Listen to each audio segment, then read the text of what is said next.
Amigos, para que vocês possam conhecer um pouco da minha trajetória nesses 27 anos de rota, acabei produzindo uma autobiografia que mostra em detalhes a minha história. O meu primeiro contato com a rota, a produção do filme Rota Comando, os documentários, os videoclipes, as dificuldades que encontrei dentro e fora do batalhão, processos que respondi, as constantes ameaças de morte e até um assalto muito estranho, onde fui baleado na frente da minha família por defender os policiais. E por ser um documentário muito rico em detalhes, acabei dividindo em 3 episódios. E nesse vídeo vocês irão assistir a primeira parte. A minha história com a rota começou na década de 80. Nessa época, era comum a rota aparecer nas primeiras páginas de jornais.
O Elias Júnior eu conheci ainda no ano de 1993, quando eu ainda fazia parte do primeiro batalhão de choque. O primeiro BP Choque é a rota. E naquela época conheci o Elias porque ele já frequentava o nosso quartel. Sempre trazendo para nós as reportagens que haviam passado em determinadas emissoras de televisão, sempre colaborando com o P5 para que o P5 pudesse estar munido de todas as reportagens, para que os policiais mesmos da nossa unidade tomassem ciência das ocorrências que haviam acontecido. Eu acredito que numa emissora de televisão não deva ter, talvez, o acervo que na época ele tinha de reportagens sobre a rota, sobre a Polícia Militar. Bom, pessoal, para quem não sabe, eu comecei a minha carreira na década de 90, trabalhando ao lado do Gil Gomes, que me inspirou a dar continuidade nas ocorrências de rota, a documentários. Claro que ninguém melhor do que ele para contar para nós o que é a rota. Eu fiz muitas ocorrências. Geralmente com a prisão ou a morte dos bandidos. Rota é rota. Rota é respeito.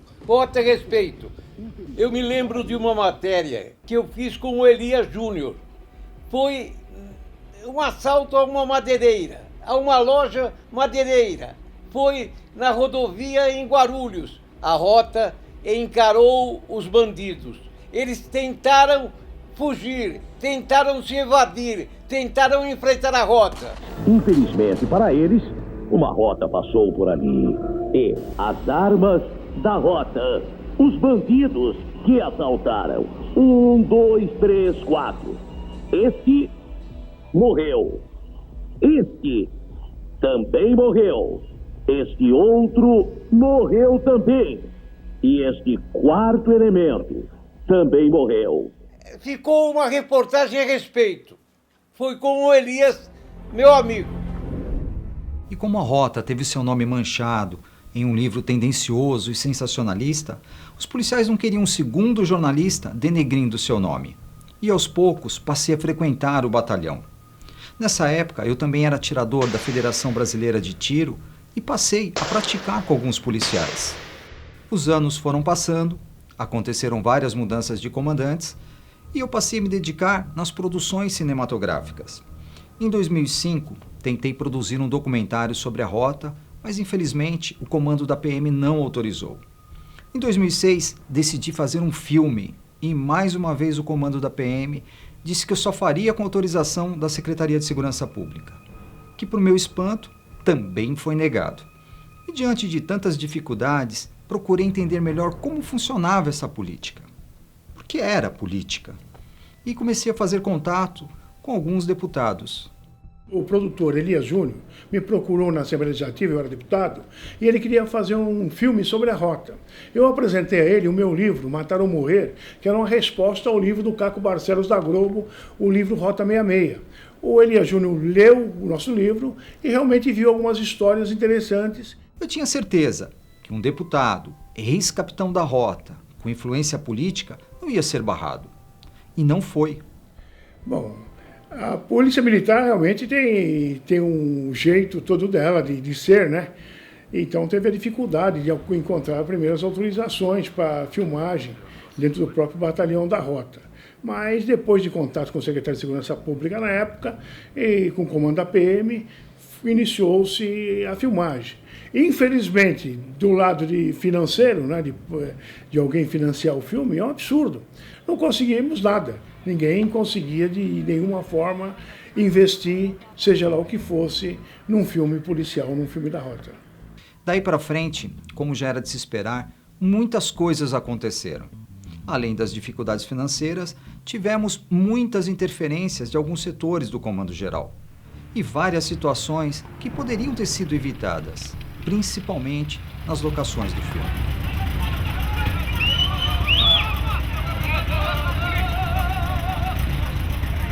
Falta de segurança, por exemplo, não tínhamos ali uma viatura nos dando apoio, ou mesmo o apoio que foi prometido para a gente, né, não chegou e a gente tinha que fazer do jeito que dava, né, para gravar. Às vezes tínhamos que abandonar o set de gravação, porque os donos do local onde estávamos gravando não permitiam que nós ficássemos, enfim.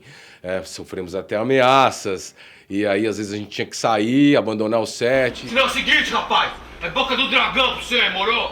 É boca do dragão! Calma, senta aí, pô! E quando chegamos com a nossa equipe de produção, os atores, as nossas viaturas cenográficas no batalhão da rota, nós fomos recebidos pelo comandante do batalhão e alguns oficiais e praças do setor de comunicação da PM. E ali começava um tal de isso pode, isso não pode. E por exigência desse setor, uma das nossas viaturas teve que ser readesivada simplesmente porque lembrava um pouco uma viatura de rota. Mas era um filme da rota. Bom, nem eles sabiam o que queriam. E diante de tantas exigências, quando eu chegava para as gravações no batalhão, eu tinha que me apresentar ao comandante, esperar ele despachar a documentação do batalhão para que ele pudesse acompanhar tudo o que acontecia. Inclusive, ele proibiu os policiais de ajudarem durante as gravações, chegando ao ponto do subcomandante levar uma bronca na frente dos atores por tentar ajudar, ao dizer que as boinas estavam jegue. Jegue é um termo usado na rota para dizer que está feio, ridículo. E depois daquele primeiro momento, esse comandante acabou se tornando um amigo e contribuiu muito com as gravações no batalhão. E eu tenho certeza que no comando dele, durante todo o período de filmagens, e eu como capitão e diretor do filme, fui o oficial que ele mais cobrou, como se eu fosse seu subordinado. E essa pressão foi muito importante, principalmente para disciplinar os atores e a minha responsabilidade de mostrar o trabalho da rota. Eu cheguei no projeto na segunda fase das gravações no Batalhão da Rota.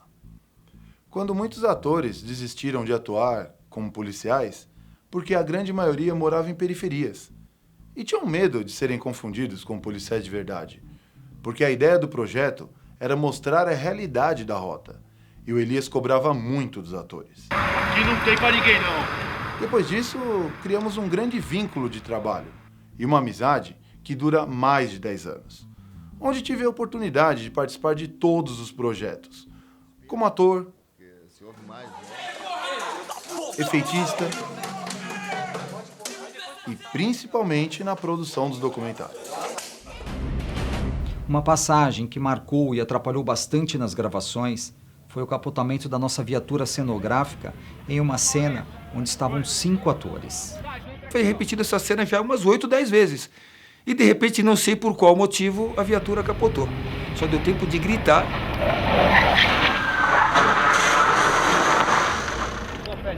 Tá bem aí, Maurício?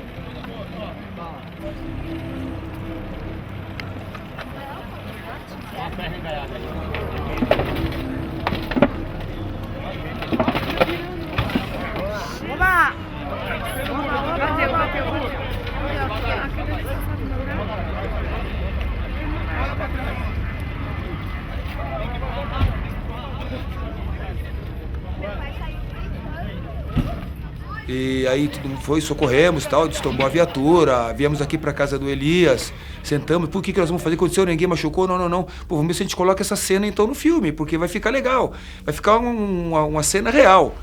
E para aproveitar esse acidente no filme, nós tínhamos que fazer uma nova cena. E para isso, no dia seguinte, nós levamos a viatura para o mesmo local, posicionamos da mesma forma que ela capotou, e alguém que estava passando viu toda aquela movimentação e deve ter pensado que o acidente foi de verdade e ligou para todos os telefones de emergência.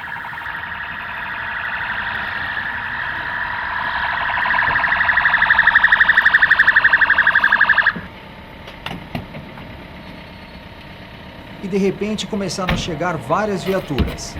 O SAMU, o resgate e até um caminhão dos bombeiros.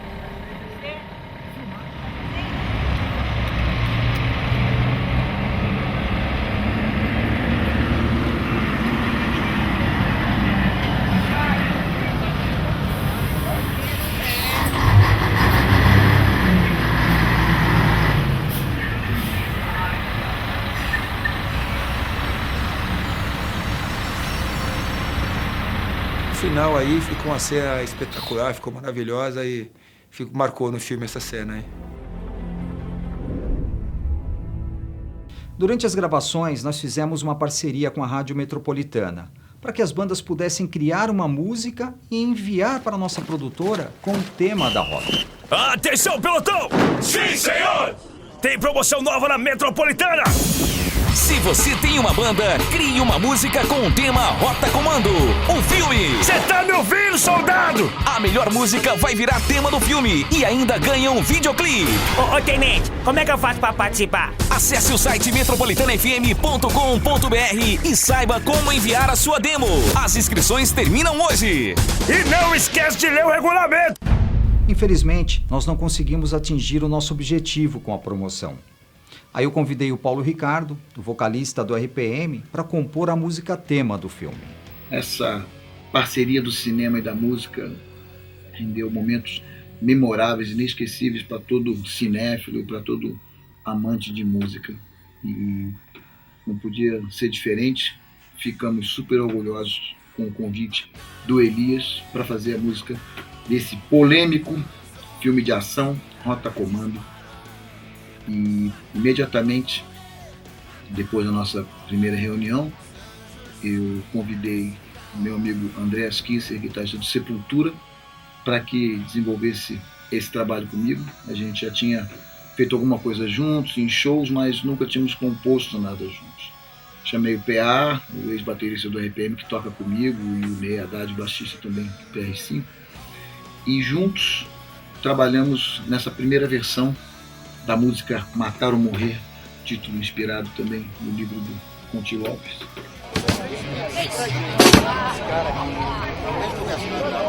Trouxe uma terceira versão, tá? Trouxe uma terceira mix. A morte está rondando. Vamos na cabeça, filha da puta! Enfim, muita gente contribuiu para que hoje nós terminássemos as gravações. E eu espero que vocês se divirtam com o filme e com a música. Valeu! E depois de tudo pronto, organizamos a nossa pré-estreia, em uma das maiores salas de cinema de São Paulo. E para a felicidade de todos, tinha gente sentada até nas escadas. Você vai tomar tiro, seu filho da puta, a senhora tá chegando. Olha ali, vai!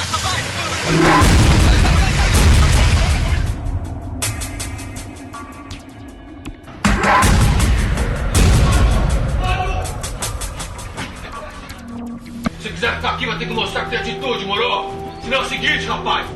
boca do dragão pra você, moro? É boca do dragão! Você não para, eu sou foda! Eu sou foda, porra!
Caralho, tá me tirando, mano? Tá me tirando?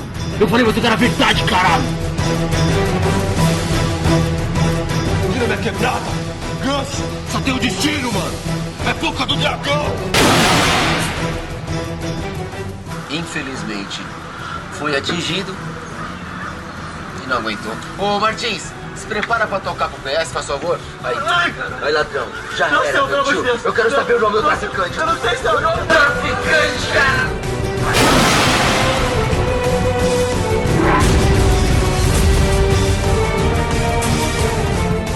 Nós não sai daqui quando matamos 100 da rota!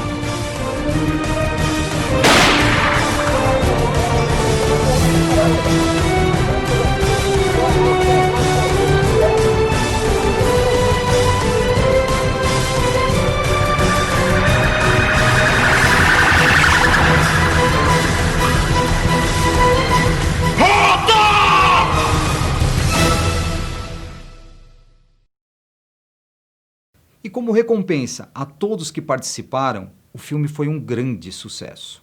Depois do BOPE carioca, chega a vez da tropa de elite paulistana inspirar uma produção de cinema. A Rota é o tema do primeiro filme do diretor Elias Júnior, baseado no livro Matar ou Morrer. Um novo filme policial causa polêmica. É o Rota Comando. Depois do sucesso de Tropa de Elite, o filme mostra a rotina da tropa mais enérgica da Polícia Militar Paulista.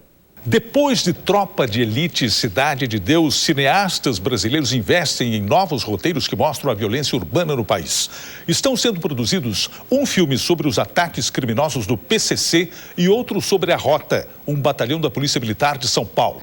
O sucesso clandestino do filme sobre a Rota, a Tropa de Elite de São Paulo. Já tem 1 milhão de cópias nos camelôs. Na reportagem especial... Uma superprodução independente que ainda nem chegou às telas, virou sucesso no mercado paralelo. O filme Rota Comando conta a história do batalhão Tobias Aguiar, a Tropa de Elite da Polícia Militar de São Paulo, a mais temida da década de 70. As cenas são fortes e mostram a Rota nos tempos em que adquiriu fama de grupo de extermínio. Aí, tio. Tio! Tio! Falou, senhor. Tio! Eu não sou irmão da sua mãe ou do seu pai, não, rapaz. A história foi baseada no livro Matar ou Morrer, do deputado Conte Lopes, ex-capitão afastado da Rota em 85 e que também atua no filme como comandante do pelotão. A produção independente é do diretor Elias Júnior. Custou cerca de R$560 mil. Nenhum centavo de patrocinador. Quando o diretor financeiro, o diretor de marketing pegava o projeto e falou, poxa, mas é da Rota, Rota Polícia? Nós estamos fora. Foram 11 meses de filmagens. Somando-se o tempo de edição, o filme levou cerca de 2 anos para ficar pronto. Falta de dinheiro, dificuldades nas locações e até acidentes atrasaram a produção em mais de 4 meses. Inclusive, o capotamento durante a gravação de uma cena acabou fazendo parte do longa-metragem. Era uma perseguição. O carro tombou numa curva fechada. Os atores ficaram levemente feridos. O sangue, o socorro dos bombeiros, tudo real. Por enquanto, o filme está fora das telonas. O DVD foi distribuído apenas para locação e venda, mas a cópia pirata já é encontrada nos camelôs desde o lançamento. Quanto é? 5? 10 por 10. A Polícia Militar não interferiu na produção e não quis comentar o filme. Nosso lema é dignidade acima de tudo. Eu só não esperava que a pirataria fosse nos pegar de surpresa alguns dias depois da pré-estreia. Os DVDs estavam sendo vendidos como água nas ruas, o que impediu que o filme entrasse na grade de programação dos cinemas. E o pior de tudo foram o cancelamento das vendas antecipadas dos DVDs para as locadoras, trazendo um grande prejuízo financeiro. Não tendo o que fazer, passei a trabalhar em cima de um novo roteiro, mas dessa vez sem ficar preso a livros e histórias dos outros. E ainda em 2009 estava mudando o comandante. E o Coronel Alves, que já tinha aberto as portas da rota para novos trabalhos, foi promovido e saiu do batalhão. E assumiu um comandante que eu nunca tinha ouvido falar, que inclusive foi na pré-estreia do filme. O lançamento foi no shopping em Morumbi.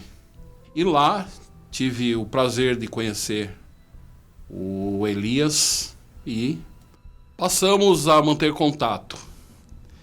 E nasceu ali um vínculo de amizade e confiança, principalmente no seu trabalho e pela sua postura.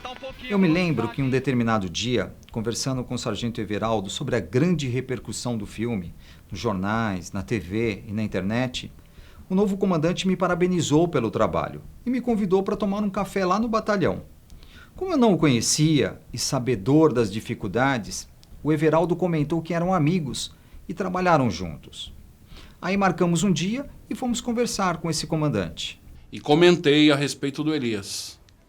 Expliquei qual era o trabalho dele, antes que alguém já viesse fazer a cabeça dele ao contrário, e expliquei para ele a minha impressão com relação ao trabalho que ele fazia ali. Ou seja, principalmente eu percebia que o Elias era comprometido com aquilo ali. E mostrava o lado positivo, que até então a gente só está acostumado a ouvir e ler críticas. E esse cara chegou ali justamente para mostrar aquele lado como se ele fosse um integrante dali. Isso foi a impressão que eu passei para o comandante. E o coronel recebeu, e eu acho que teve a mesma impressão que eu, e a partir daquele momento o Elias passou a ter uma maior liberdade e foi conhecendo mais o quartel.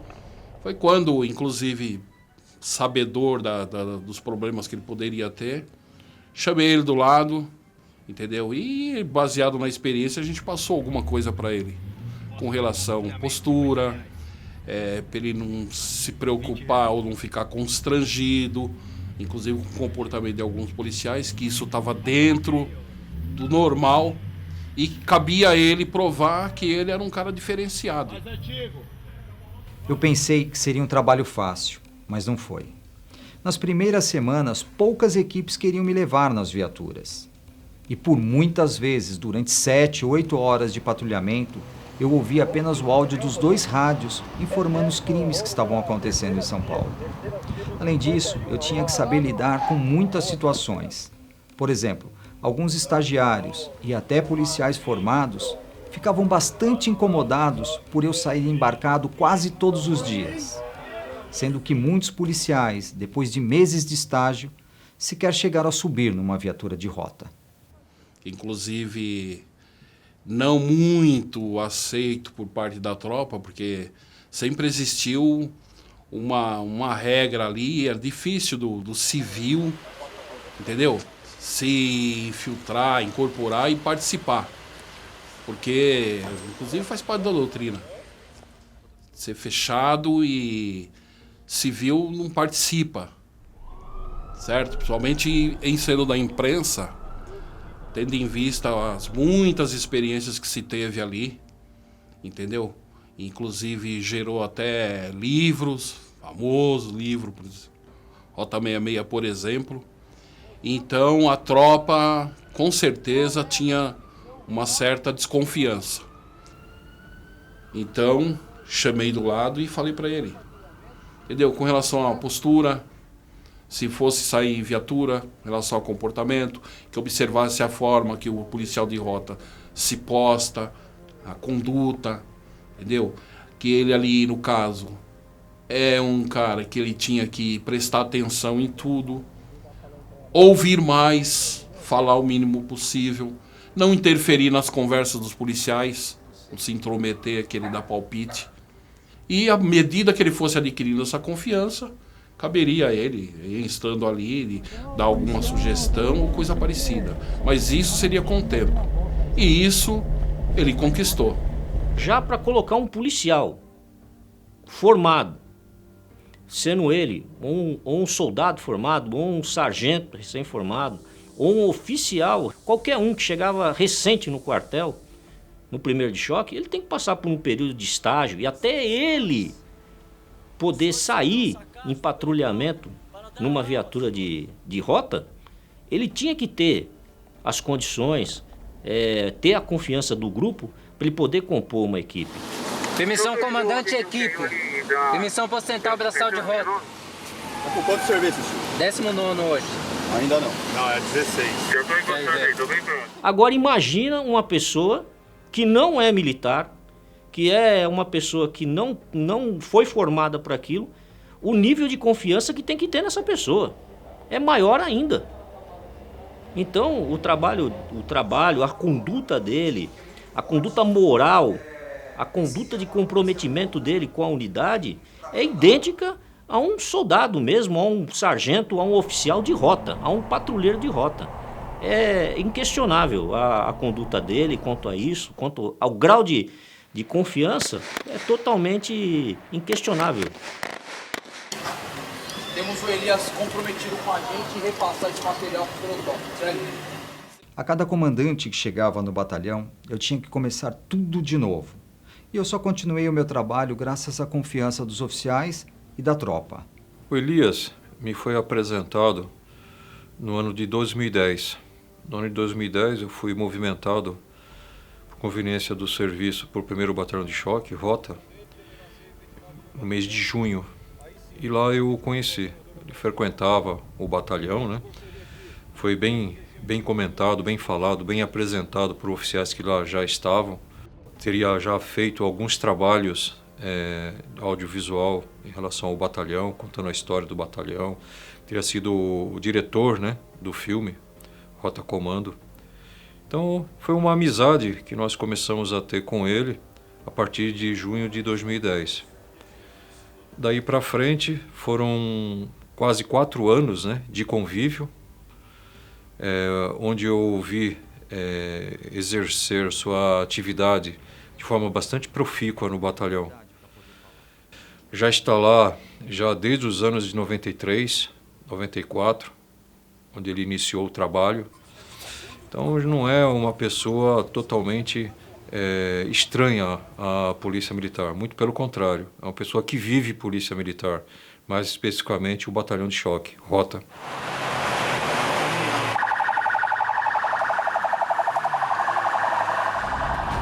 Por prestar relevantes serviços durante anos à rota, eu conquistei uma das medalhas mais importantes que um policial de rota pode receber. A medalha centenária do Batalhão Tobias de Aguiar, que só é outorgada a policiais com mais de 10 anos de bons serviços prestados à rota. Nessa época, passei a ter um contato mais próximo com os veteranos daquele batalhão, onde passei a conhecer a verdadeira história da rota e o início de tudo. Foi ali que eu conheci os policiais, que fazem parte de um livro que na capa leva o título A História da Polícia que Mata. E por descrever apenas um lado da história, eu fiquei curioso para conhecer o outro lado. E depois de conhecer os protagonistas e as suas histórias, eu resolvi produzir um documentário que relata aquilo que o livro não mostrou. A versão dos policiais que foram citados e nunca foram entrevistados. Esse capítulo que o Caco Barcelos escreveu para mim é o capítulo 14. Ele fala que eu sou o campeão dos matadores da Polícia Militar. Eu sei lá se eu sou campeão de nada, eu não sou nada disso, não. Eu ia atrás, eles atiravam, eu reagia dentro da lei. Tanto é que esses processos, quando eu ia lá no tribunal, muitas vezes nem era julgado. Outras vezes eu era julgado, mas o próprio promotor pedia absolvição, porque via que estava tudo certo. Não tinha erro, não tinha nada. Então, ele não pode falar uma bobagem desse tipo aí. E, inclusive, consto daquele livro e o cara me classifica como sendo um dos 10 matadores do estado. E atribui a mim, inclusive, o único policial em São Paulo que mato mulheres. Agora, o infeliz, ele não se preocupou em ouvir o outro lado da questão. Por exemplo, nas ocorrências em que ele cita que nós éramos matadores ou assassinos, ele não foi ouvir o lado das vítimas para procurar saber quem de fato eram os indivíduos que morreram no confronto com a rota. Diante daquilo que ele me fez um capítulo, me chamando de deputado matador, eu fiz um livro, Matar ou Morrer, contando todas as minhas ocorrências, todas elas, com as testemunhas, com as vítimas que eu salvei e demonstrando a ele que várias vezes eu fui o deputado salvador, não foi matador. Quando eu salvei a Tabata em Mogi das Cruzes, um bebezinho de 75 dias, que tomou 2 facadas de 2 japoneses estudantes de engenharia do ITA, né, que morreram em tiroteio comigo, que eu peguei a criança na mão deles, evidentemente que ali eu fui para a família, eu fui o salvador. O que eu tenho a dizer, eu disse já na cara dele, inclusive quando eu encontrei no quartel da Rota. Ele foi desonesto. Ele trabalhava para a revista Isto É, ele estava fazendo uma reportagem e ele me telefonou pedindo se eu poderia franquear os meus arquivos para que ele fizesse uma matéria completa sobre a Rota.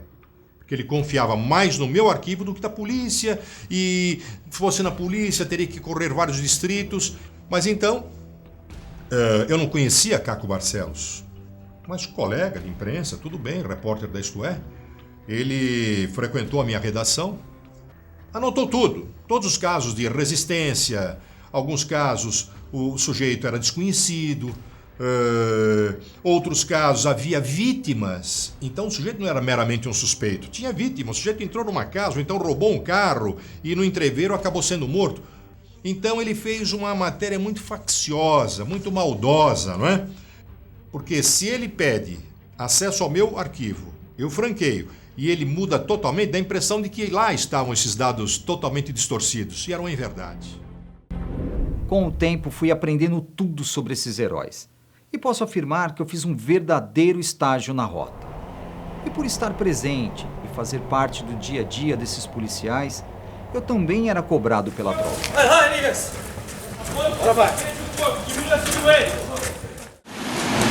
Caramba, hein? Tem um quarto homem ali. Você viu? Eu lembro, a primeira vez de barca já quarto homem. E você puxando hora ainda de quinto homem. Puta merda, hein? Porra, que desprestígio desse povo da Rota, hein? Da sua pessoa. Você viu, né? A sua postura, a sua conduta profissional perante essa unidade centenária. Caramba, Eli. Caramba, hein? Abraçar o antigo, a Belinha aí. A Belinha, é centenário no bagulho.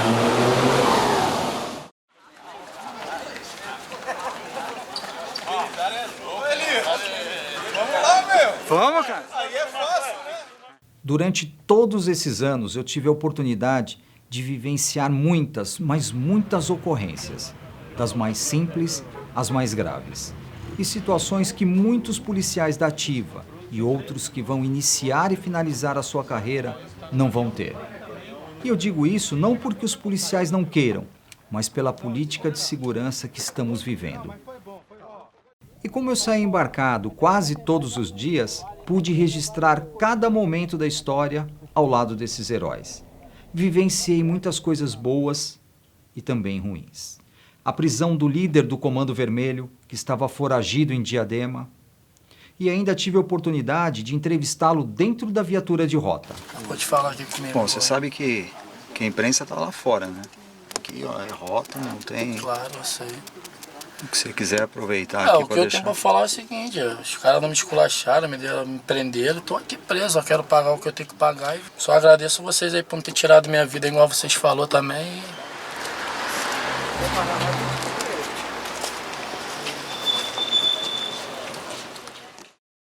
Acompanhei prisões de todos os tipos. Olha aqui. Ô, senhor.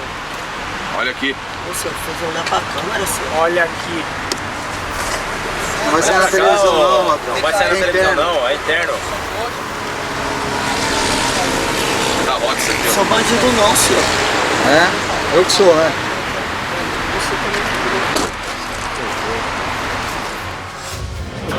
Passar uma temporada aqui, meu, em São Paulo, hein? Uns 12 anos você vai ficar por aqui, viu?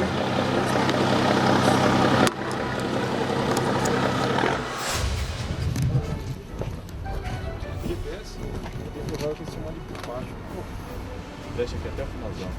Ah, direita, sobe aqui e vai embora. Vai, um atrás do outro aí. Vai, pessoal.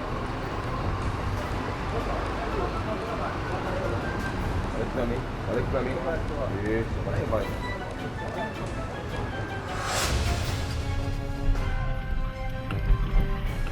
Eu quero QTC para beber equipe, noite de livro, droga. Aqui, né? Direita aqui? Pra direita, aqui. É. Aqui. É que eu seja pessoa de... Beleza.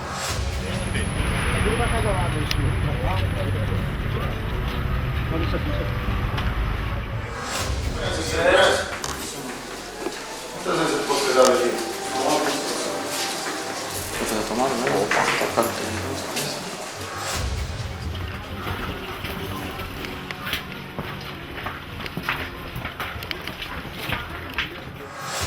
Desce aí, tira essa alguém aí.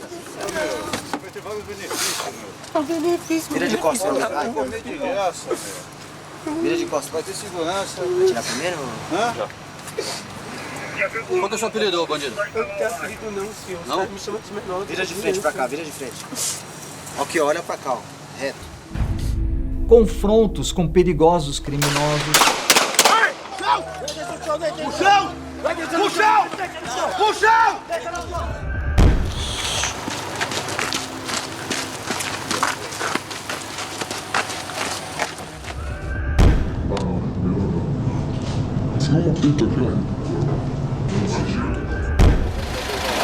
Vou passar com o menino ali.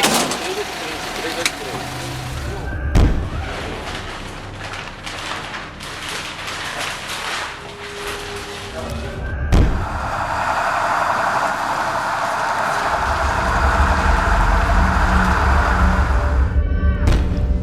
Entrei em lugares que poucos gostariam de entrar e com apenas uma equipe de rota.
estive presente nas manobras mais audaciosas para chegar a tempo de salvar uma vítima.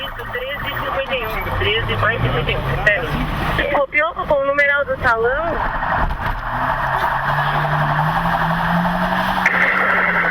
Tá bom, decai.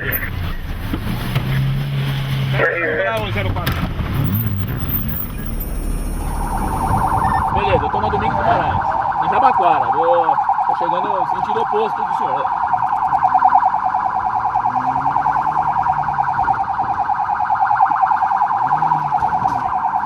Ó, já vou começar o negócio de parque, hein? Tá bom, tá bom.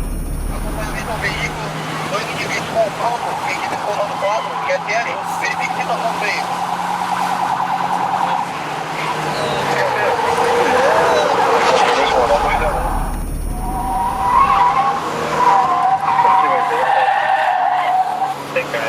Agora sim. Salão 8458.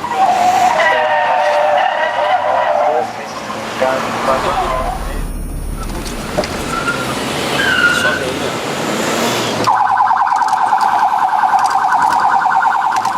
Vai embora.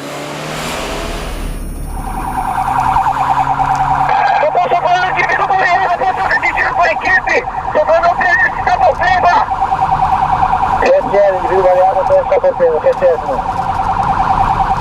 Segundo indivíduo evadiu-se pela favela de QCL, altura dos 10.200. Eu chegou. 10.200, Em alguns acidentes,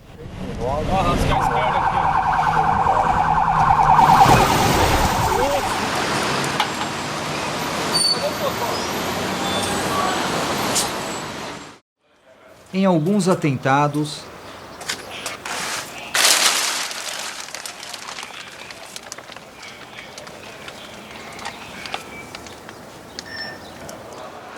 Deus trabalhou do começo ao fim, vem trabalhando na minha vida grandiosamente.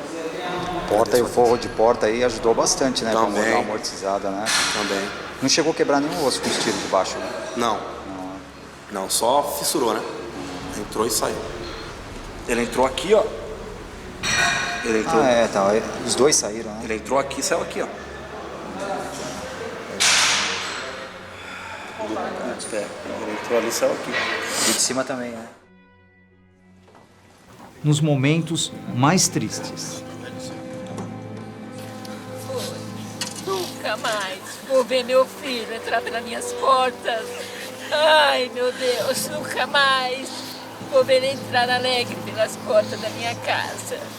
Sorridente, alegre. Acabou. Acabou tudo isso. Findou a minha vida.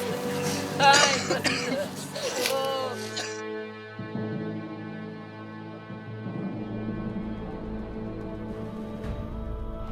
Em diversas operações de rota,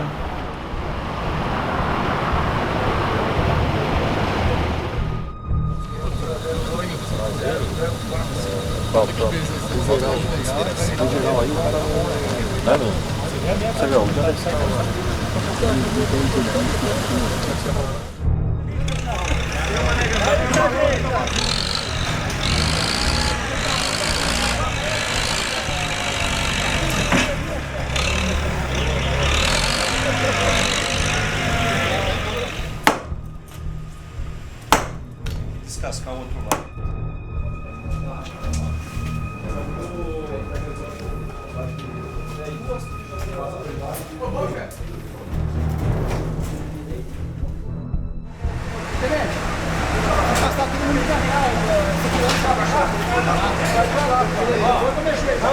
Todo mundo pra lá.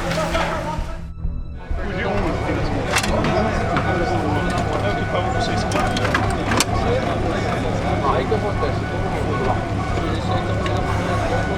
Tem ou não tem? Olha lá, levanta a cabeça e olha. Quem que trouxe o carro pra cá? Eu. Beleza, só isso que eu queria saber de você.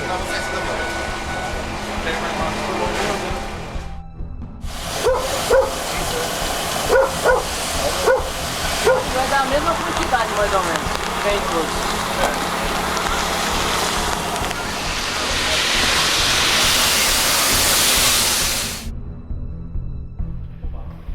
nas maiores adrenalinas.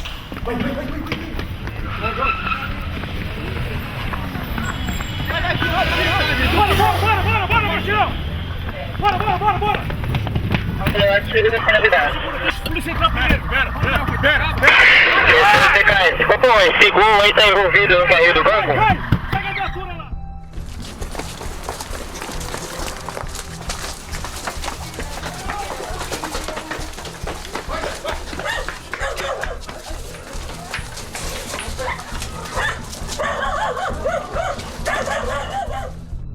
Aí no Pão de Açúcar, da Prefeitura Morar, foi um ato estratégico do Mato Grosso, a estratégia do Mato Grosso, lá na Prefeitura Morar, na Pão de Açúcar, sério. Viu?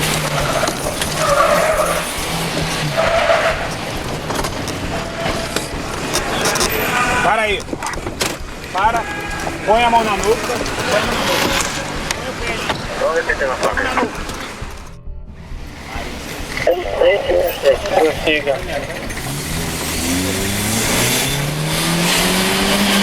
Qual é o cidadão aí? Ele estava no seu veículo aí, tirando um cochilo. Recebeu apoio do cidade aí, acho que você está tudo mal. Porém, foi verificação, já lava ao corre e chamou a atenção como guardado. Ao corre, aparentemente, finalizado, apareceu... Vai, desce aí. Desce.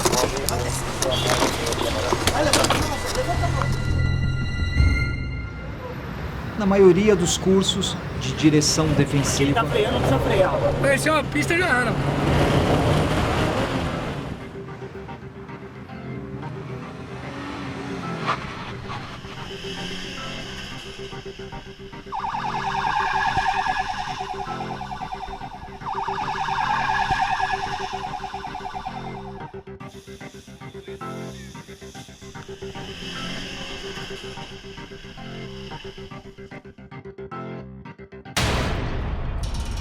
no curso de combate ao terrorismo, que por ciúmes de alguns coronéis da PM, o nome foi mudado para combate ao crime organizado contra o terrorismo criminal. Rota dispersando a multidão resistiu. Foi chamar outro elefante, 23 elefantes. Aí, agora joga ele pra cima e vai ajustando. É isso aí. Você fazer. Aí, você já vai parar aí? Primeiro.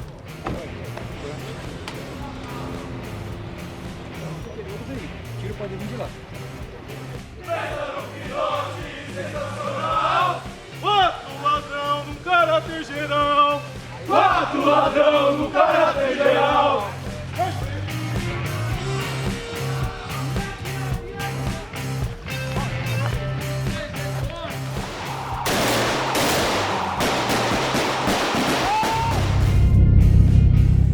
Nos patrulhamentos e nas abordagens de rota. Meu, ladrão é profissão, meu. Nós somos polícia. Você não pode ser polícia. Ladrão, você é ladrão. Vai ser sempre ladrão, meu. Não adianta, você tá no sangue, meu. Certo, mas agora eu só tô mais na reciclagem. Ah, na reciclagem. Cansou de... Não é que aposentou, cansei, né? É porque já tive um dia preso lá, acho que já tô quase aposentado, 38 anos, né? Ah, não, já aposentou já, meu. Aposentou, meu. Ladrão com 38 não dá pra correr, não. Vai, ladrão, tem que aposentar mesmo.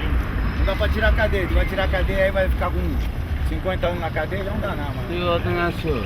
Você sabe que o que tá na correria tem que obedecer à personalidade de vocês, do trabalho de vocês, certo, senhor? E hoje quem tá na correria tá pagando pedágio. Eu sei que o chicote estrala. É, o chicote estrala. E quem tá na correria tá pagando pedágio pra ladrão. Você já foi assaltado, filho? Já fui sequestrado. Culpa de quem que você foi assaltado, filho? Não sei, minha, que tava moscando. Não. Da sua incompetência. Porque esse baseado que você comprou, você financiou o ladrão. E esse baseado que você comprou agora, você vai financiar o ladrão que vai entrar na sua casa, estuprar sua mãe, dar um tiro na cara do seu pai e levar esse carro embora, filho. Você entendeu? Olha pra mim, Thiago. Você entendeu? Esse baseadinho, o ladrão vai entrar amanhã ou depois com o revólver que você ajudou a comprar e vai amarrar você, vai estuprar sua mãe, sua irmã. E eu vou chegar com esse carro aqui, ó, com meus 4 amigos, certo? Junto com esse outro policial filmando, e vamos matar o ladrão. Aí você vai vir falar obrigado pra gente, eu falo obrigado nada, a culpa é sua. Onde que tá o baseado, filho? Tá. Não aponta com a mão. Tá. É só falar. Você sabe falar, doutor? Sei, tá. Onde que tá? Tava em cima do meu colo, deve ter caído pro lado, tá em cima do banco do meu lado. Estão aonde, Thiago? Os documentos do carro estão no porta-luva. Tá. Na moral. Vamos ver quem é. Senta aqui. Vai, cara. Vem, cara. Vai, coloca a moto na cabeça. Aí você olha pro carro e vê que ele é diferente. Você olha pro meu braçal e vê que é rota. É outra caminhada. Entendeu? Sabe contar dinheiro? Você rasga dinheiro? Não, né? Chega esse cara. Você não precisa de escola, né? É o seguinte, vai lá pro DP pra ele dar eco. Já é. Certo? Beleza, senhor? Só avisa meu cunhado aí que eu trabalho com ele. Avisa ele já, que eu tô sossegado. Tá na rua. Não quer avisar nada, ele não avisa ninguém, bacana. Não, você quer avisar. Você eu vou avisar quem? Família corre atrás, viu, bacana? É, correio não, viu? Se for roubar, você mandou avisar a família. Mandou avisar. Em meados de 2013, em virtude da minha lealdade e comprometimento com a PM, eu fui convidado por um dos melhores comandantes que a Rota já teve, o Coronel Madia, para fazer parte da equipe dos advogados que iria defender os policiais de Rota do 2º andar da casa de detenção, no episódio que ficou conhecido como Massacre do Carandiru, e com muita honra ajudei no que foi necessário. Eu conheci o cineasta Elias Júnior através do Coronel Madia. Quando foi marcado o julgamento do Carandiru, eu solicitei o auxílio dele para que eu pudesse contrapor alguns pontos da promotoria através de vídeos, entrevistas, documentários, notícias que foram apresentadas para a defesa dos policiais militares e até para contrapor o que seria apresentado pela promotoria.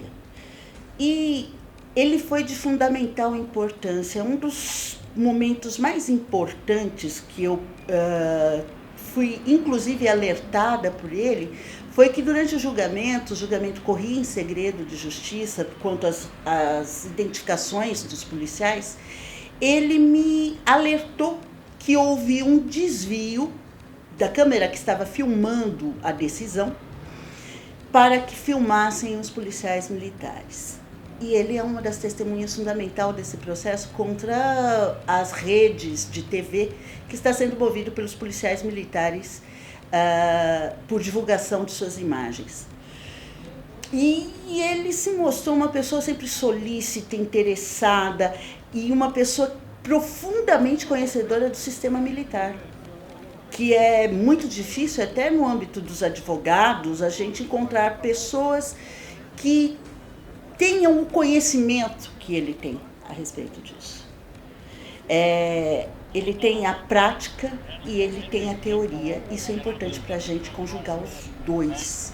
É uma pessoa que conhece não só o que é proposto para o policial, mas a vivência desse policial nas ruas. Uma pessoa bastante conhecida dentro do grupo da Rota, em especial, e ele fazia um trabalho muito interessante de demonstrar como era o dia a dia desses policiais. Infelizmente, naquele primeiro momento, por se tratar de um julgamento político, os policiais foram condenados. E essa injustiça me motivou ainda mais a produzir uma trilogia de documentários que pudesse mostrar a verdadeira história da Rota. E com isso, mais um desafio: montar uma equipe técnica que se identificasse com o tema, ensinar em tempo recorde o que era a Rota e padronizar uma linha de narração. Bom, eu tive a oportunidade de gravar inúmeros trabalhos com Elias. Entre eles, um filme que eu não esqueço é o Rota Comando, que fez grande sucesso.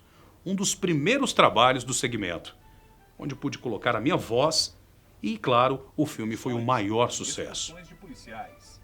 Fazer a narração do documentário da Rota não é fácil como se imagina. O locutor, para poder fazer esse trabalho, ele precisa primeiro estar preparado para que você possa dar a interpretação correta. E o produtor Elias Júnior, óbvio, exigia muito para que o trabalho fosse perfeito. Em um texto, você tinha que mudar inúmeras vezes o tom de voz. Em determinado momento, você estava narrando um membro da polícia sendo condecorado. Na sequência do texto, você estava dando uma notícia de um policial que foi assassinado. Então é muito complicado você interpretar um documentário como esse.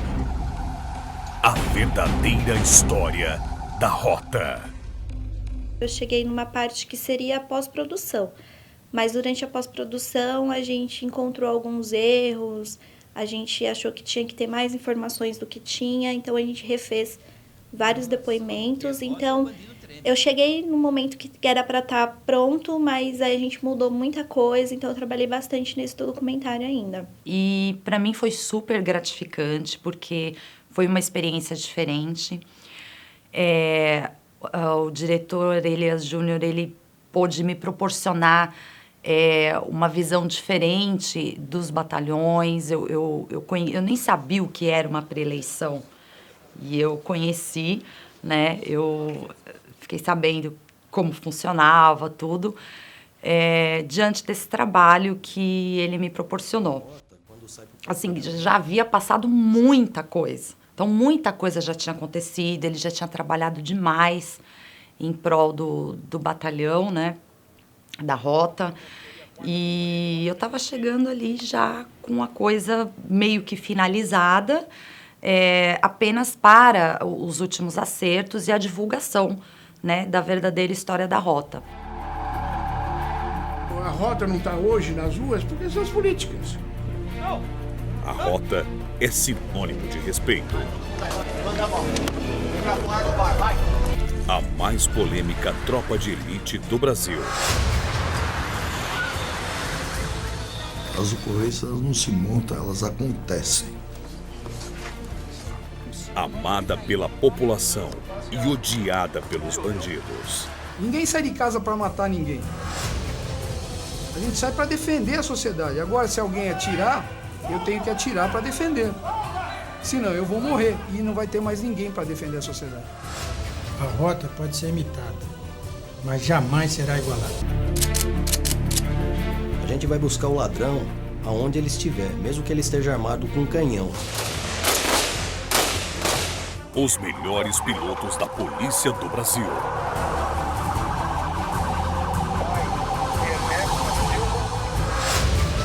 Os seus segredos. A sua eficiência. Mostraremos imagens reais. E quando não houver essas imagens, mostraremos cenas criadas para ilustrar o trabalho desses policiais. É uma guerra. Quem pode mais, chora menos.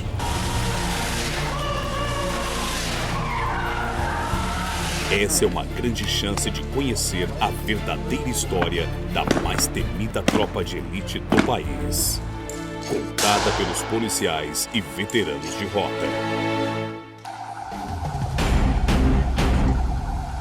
A verdadeira história da Rota. E o Júnior teve a ideia de levar essa exibição para o cinema, o que eu achei maravilhoso, porque eu ia ver o trabalho que eu participei sendo exibido naquela telona, com um monte de gente assistindo, um público enorme, uma coisa que os trabalhos que eu tinha feito só tinham sido vistos pelos professores da faculdade, e com esse trabalho junto com o Júnior, um monte de gente ia ter acesso, um monte de gente ia assistir, toda a equipe ficou muito empolgada. E aí a gente foi fazer nossa turnezinha aí pelo estado de São Paulo. Em todas as cidades que passamos, fomos muito bem recebidos. Foram mais de 50 exibições nas principais cidades do interior. E sempre com as salas de cinemas lotadas, para que a população pudesse conhecer um pouco da verdadeira história da Rota. E depois da nossa turnê pelo estado, demos início à segunda parte da trilogia, abordando um dos temas mais polêmicos da nossa história, principalmente da Rota, no episódio que foi conhecido mundialmente como o Massacre do Carandiru. Foi um grande desafio pelo tamanho e pelas dificuldades do projeto. tinha uma quantidade muito grande de cena para gravar, bem grande. Tinha, acho que 50 planos, 50 takes a serem gravados, muitas cenas. Então, eu peguei essa parte de dividir as cenas, e eu lembro que a gente dividiu a equipe em duas, porque era bastante coisa a ser filmada, e aí eu fui organizando essa parte, o que precisava ser filmado agora, o que precisava ser filmado depois, e como era uma equipe bem reduzida e tinha bastante coisa para fazer em muito pouco tempo, eu acho que o resultado, assim, foi bem bacana, a gente conseguiu fazer bastante coisa. A gente já chegou a ter 100 figurantes numa cena, então era coordenar tudo isso, estando praticamente numa equipe que era muito pequena, porque era eu, o Júnior, a Elaine e a Flaviana, só para conseguir coordenar tudo isso. Então era bem difícil, mas era muito bom também, porque você consegue ter uma interação muito boa com as pessoas, e a gente conseguiu um resultado muito bom também. Ter participado desse julgamento me proporcionou muito conhecimento para produzir um documentário que relatava em detalhes o que era o maior presídio da América Latina, o que realmente aconteceu naquele dia 2 de outubro de 1992 e 21 anos depois, no maior julgamento da história do júri desse país, com a participação de pessoas que vivenciaram essa tragédia, como os policiais de rota, ex-detentos, agentes penitenciários e o governador da época. E essa é a história deles contada por eles, e não aquela escrita por jornalistas e historiadores.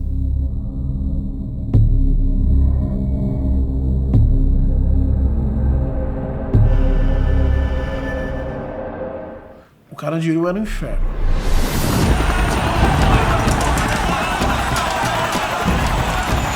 Todos os dias morriam presos, matados, de faca, enforcado. Era um lugar onde que você dormia hoje e não sabia se você levantava amanhã, né?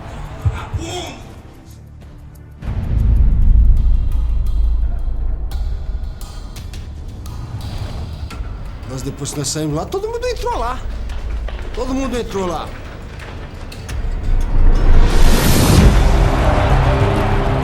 Ali tinha cara tirando 20 anos de cadeia, 30 anos, 15 anos, bandido mesmo, assaltante, matador de cadeia, perigoso, periculoso. Quando eu acordei pra vila, tava sendo preso aí com 17 assaltos a banco, 7 cargas de caminhão, levado pro maior presídio da América Latina, Carandiru de São Paulo.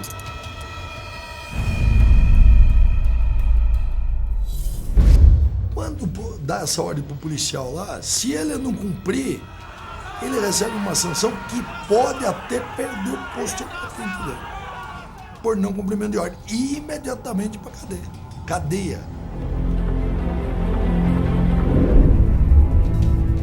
Ninguém ali estava de inocente não, né? Falava, não. Os caras falharam, o Estado falhou, mas os presos colaboraram para que isso acontecesse também.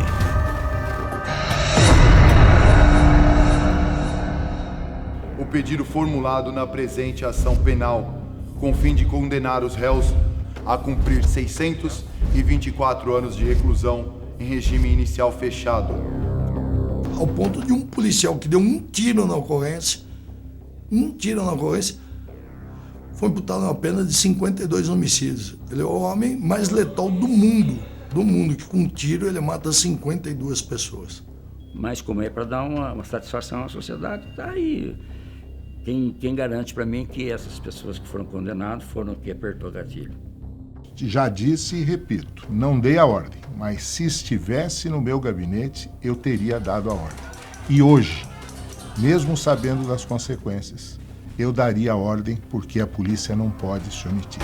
A cultura de omissão que se seguiu a esse episódio é que levou ao aumento da criminalidade de São Paulo nos últimos 20 anos.